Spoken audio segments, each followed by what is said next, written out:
Been here, long time no see, I guess, for a very, very long time. I'm 29 weeks as of yesterday. Turned 29 weeks. Started my third trimester. Can you believe it? Third trimester. I'm in last stretch. Honestly, I'm so happy that time started to fly by quickly, because in the beginning it was so slow. That's not the reason why I was not filming. Honestly, I always try to, whenever I put my face on, and I have lots of breakouts, you probably can tell. I have like lots and lots of breakouts. I don't know, and it's been going on. It's been going on for at least 3 weeks. And also the redness, the red spots that I had from the beginning of this pregnancy. My face, I don't feel comfortable not covering it with something like BB cream and showing it to people, but I have to get used to it too, because I'm lazy. I don't do my makeup a lot of times. Yeah, and whenever I did my makeup, that meant that I went somewhere to do something, and I had a list of things to do, like doctor's appointment for my daughter, or like some other appointments connecting with the school and stuff like that. And I would come home and feel absolutely drained, just drained. I didn't want it to sit down and talk. I just didn't want it to do that. All that I wanted is a nice show on my screen and a cup of tea and biscuits. Okay, so now symptoms, finally, symptoms. Actually, I did, the other reason why I didn't film is because my symptoms are very consistent. It's pretty much the same stuff over and over again. A weird thing that happened week 27 and a little bit in 28th week, I felt craving, like I want something, but the problem was I had no idea what I wanted. It was a huge problem.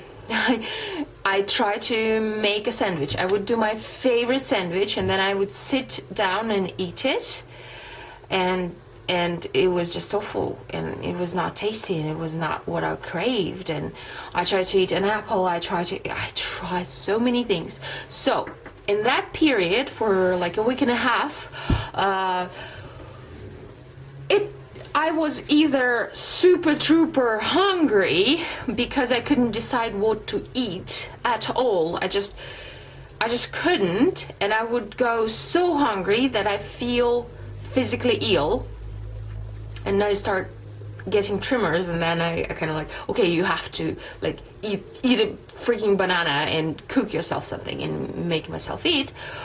Or I would go the whole day trying to snack on stuff, trying to figure out what I want, and I end up like just with a reflux in my tummy, my stomach to be too full, and like it would be one day I'm like, just I don't want to eat anything, and the other day I'm trying to eat all of the things.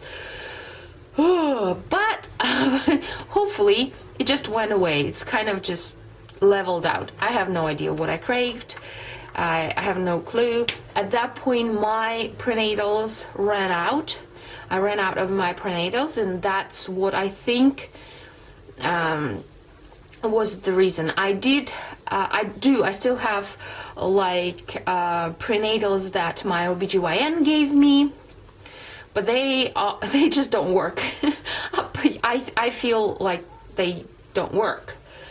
I took those in the period of time where I didn't have my prenatals, and for some reason the ones that I like, they are not so easily accessible. They're not in every pharmacy. You have to like find a pharmacy that actually has them and then buy them, and also you have to remember that you have to buy prenatals. And that's another thing, remembering stuff. Oh my God, scatterbrain. Oh, shoot. And you probably noticed in my videos, because I begin the story and kind of like just drift off into other direction and never finish the story. And that is my life right now. I take out the laundry out of the washer, and we string dry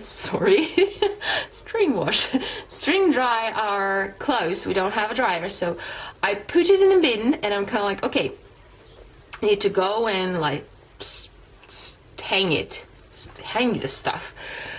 And then something happens. I have no clue what.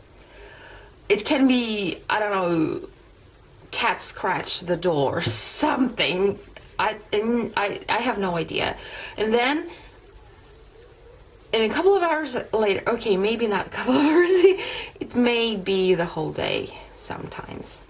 I just walk in to the room with the washer, and I'm like, okay, here's the bin, here's the laundry, wet laundry in the bin, and it's evening. And it's not like one-time thing. I do this regularly. Other ridiculous stuff about scatterbrain.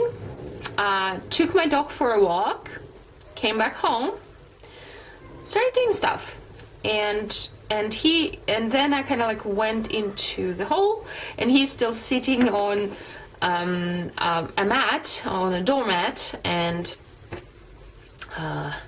waiting for me to clean his paws, which he's an excellent dog. He couldn't move. He was just waiting for me to do that. I feel bad about that, but yeah, and it's crazy like that. It's all over the place. I'm like, I don't know where I am. I don't know where my head is. I am I'm trying very, very much. I'm trying to concentrate on things and finish things. But sometimes it just doesn't work. So that's the other symptom that I wanted to talk about this time around. And it actually, I think, getting worse, which is scary. But hopefully we'll power through, right? Anyway. Other symptom that I did not address that much ever, because it is so frustrating, is my weight gain. I never told you how much I gained, and today it's going to change, because I've decided that I need something like talking to people. Maybe you will comment and tell me that it's okay, or maybe you will comment and say that you should eat less, type of thing. I don't know. Anything. I hope it's the first one. Anyway, so my weight gain throughout this pregnancy was quite crazy. In the beginning of the pregnancy, the first trimester, I actually did not gain any weight, but that was only because I gained 5 kilograms prior to that, while I was on hormonal treatment. So I was on hormonal treatment for my breasts. I had mastitis. So for 2 months I was on hormones, and I gained in that period of time 5 kilograms. So I started this pregnancy. I really hoped to lose that 5 kilograms before getting pregnant. But since we were incredibly lucky and I got pregnant from the first try, check out, if you are trying to conceive, check out naturalfertility.com. I contribute our success to them 100%. We did their fertility cleanse, and I went on the fertility diet. It is amazing. I really loved it, and actually I think that helped with my mastitis a lot more than the hormones that I took prior to that. So yeah, we got pregnant from the first try, and I didn't lose any weight, maybe like half a kilo to a kilo, but I started plus 5 kilograms over my normal weight, or the weight that I was before even my pregnancy with Elizabeth, the pregnancy, my first pregnancy that I started. So it was like +5. And I didn't gain any weight in the first trimester, but the second trimester hit me hard. I have gained 8 kilograms. Actually, I haven't weighed myself in 2 weeks. So it's probably more than that. So I have reached my weight, obviously it's my weight, the weight that I delivered my daughter at. I weighed this much. Actually, I'm probably over that now. I'm probably weighing more right now. So it was 73 kilograms. So much. Yeah. I only gained 13 kilograms with my daughter overall, the whole pregnancy. And now I've gained more than 8 kilograms in my second trimester, and I have the third trimester approaching, in which I will gain the majority, as they say, the majority of weight comes into play in your third trimester. So I'm trying to accept it, and I'm trying to be okay. I'm not. Honestly, yes, it bugs me, and I feel it, and I understand that it's, yeah, obviously my breast, it's another thing that I wanted to address on my breasts. They are huge. I usually have, my breasts are quite large. I'm in double D's, but usually like normal stuff. And now I'm going around and trying to find a bra that would fit me, and it proven to be a challenge. So I am like in just a tank top type of thing, like no bra. And I think that I will have to go with it, because the problem is, yes, they do have like larger cup sizes, but the problem is with larger cup size, they have the largest circumference, and it is very uncomfortable for me because I don't have large circumference. My ribs are not even like fully opened yet, or whatever. Basically, if I put it on, half of my breast is just kind of like sliding through. It's just yeah. So I understand that I have gained some here. I've gained obviously on my belly, but I also gained a ton of weight on my thighs, and I realized that maybe I need to kind of like, measure them to stop eating cookies. But I still work, and sometimes I feel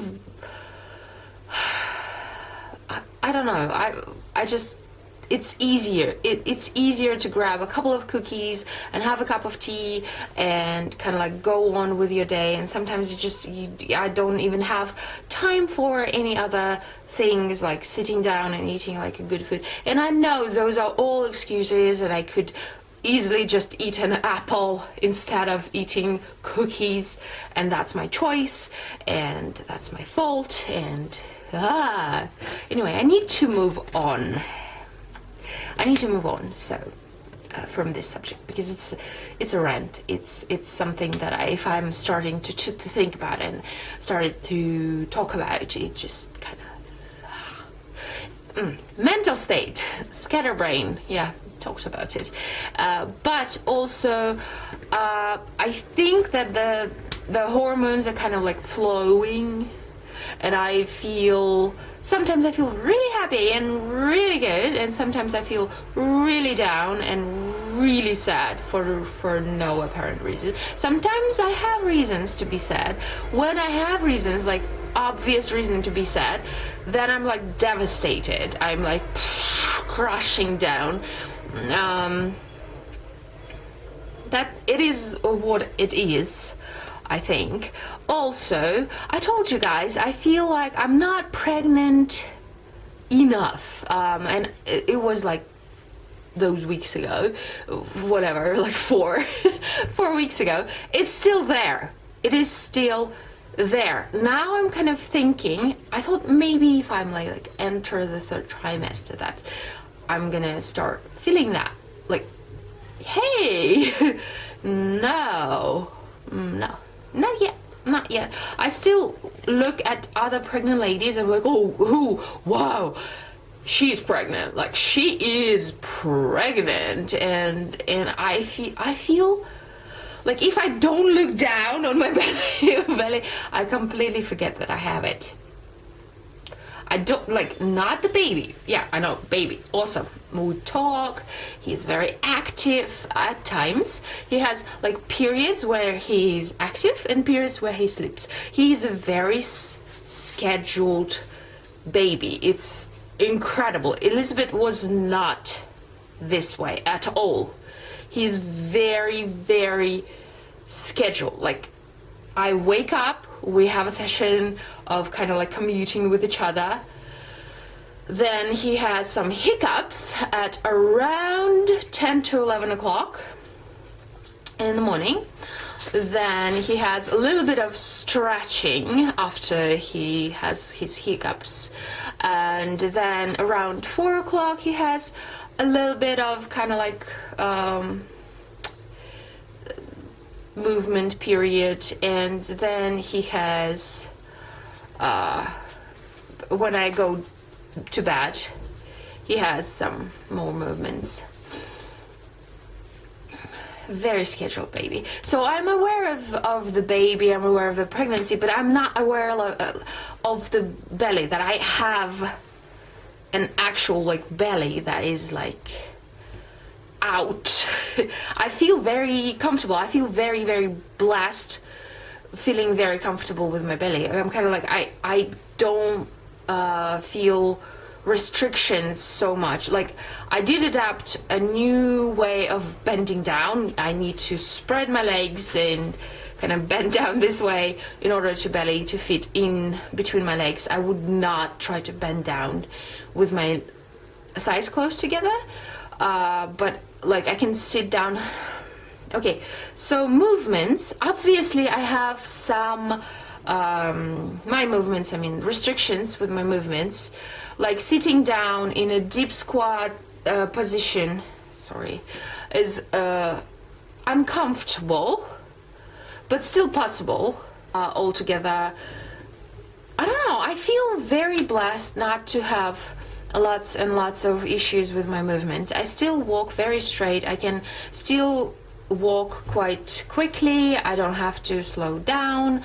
However, I did fell already, like I fell 3 times in this pregnancy. I haven't fell in 2 years before that.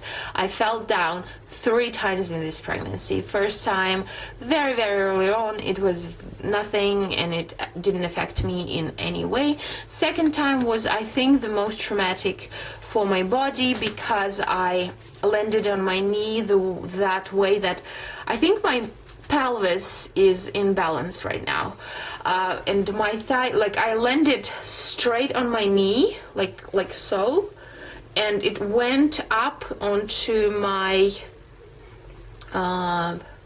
hip, through my hip into my joint, my hip joint, and it brings pain still. And it's been like a long time. And my last fall, through the third one, my dog actually tripped me and I fell over him. But it was not really painful. I didn't land on my tummy. Like it wasn't, even though it was very scary at the time, but it didn't affect the baby, didn't affect me. My uterus even didn't react to that. I thought that it might like contract and stuff. apparently my body felt like, okay, we fell, whatever. But mentally it was very challenging. The whole day after that I was like, are you okay? Are you okay? Are we okay? Is it how do I feel? What yeah, very, very hectic. But overall, my movements are not restricted. I don't feel like they're restricted. I know that I have limitations. I can't do this or that, like I can't bend down completely, obviously. I can't bend down with my thighs closed. I'm really trying not to sit with my thighs closed at all. I do prefer to sit on my bowl. Okay, so I also talked about pelvic pelvic feelings. They're still there, pressure, especially after like I sit for a period of time and then I stand up. I feel that pressure, and I would feel it for a bit of time, and then it will, stop, which is great. Especially if I'm walking. I'm trying to walk every single day for an extended period of time, because I find that really, really works. And also I'm trying to be upside down for a period of time as well, and that also really works. So now the sleep, I can't fall asleep easily now.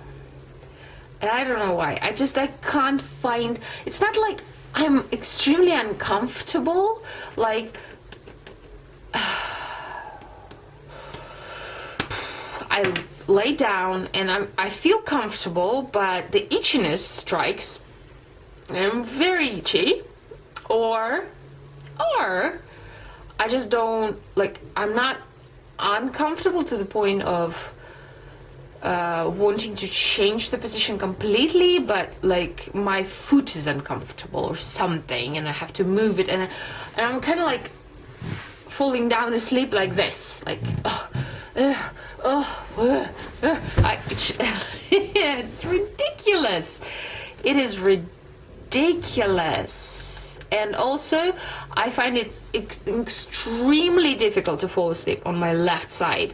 I highly prefer my right side, which they say is a wrong side to fall asleep.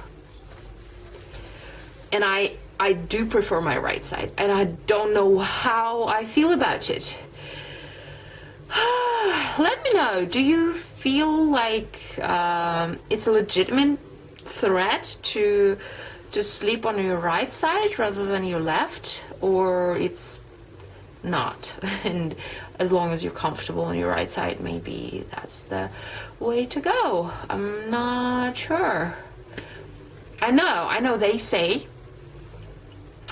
that you should sleep on your left side, but it's extremely uncomfortable to fall asleep on my left side. Highly prefer my right side. Anyway, mayo causing me to have reflux and heartburn, and yeah, heartburn big time connected with mayonnaise for me. I can eat spicy tomato based like beans. I just made them yesterday. They were very, very tasty. I made them the day before. I ate them yesterday. Anyway, they were very tasty and I'm okay, like, honestly. But like some plain stuff, like hard-boiled egg stuff, actually causes my heartburn rather than spicy foods. Let's do this. Oh, also I have some sort of like bloody nose thing, but it's not bleeding. So like I always thought that when you have a bloody nose, and that's not my thing, I don't have it, but on a regular basis, I mean.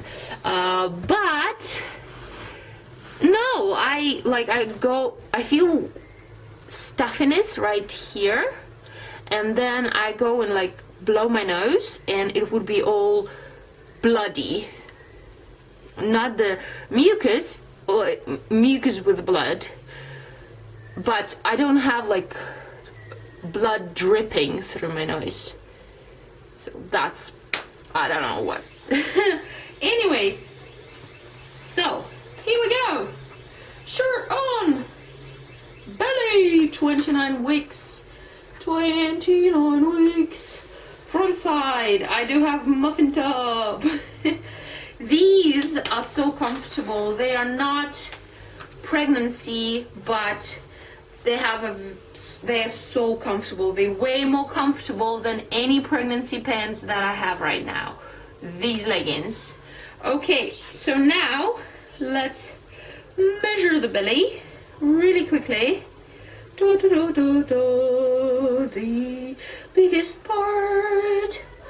105. Yay! That's the belly. Okay. Shirt off. My belly button does a whole bunch of very weird stuff. Very weird stuff. Sometimes it's in, sometimes it's sort of poking, sometimes it's like half poking. I don't know. Can you see? It's like half poking. It's poking out here and it's in down there. I don't know what's going on with my belly button. Anyway, hopefully I will do next update. I'm planning on doing the next update actually week 31, somewhere in week 31, not week 30, because I will have some information to tell you, because I have my OBGYN appointment, which is never exciting. She's awful. And I have my ultrasound, which is very exciting. That probably is the last ultrasound that we have with this little bundle of joy. And yeah, week 31, I'm planning on doing that next update. So thank you for watching, and I see you next time.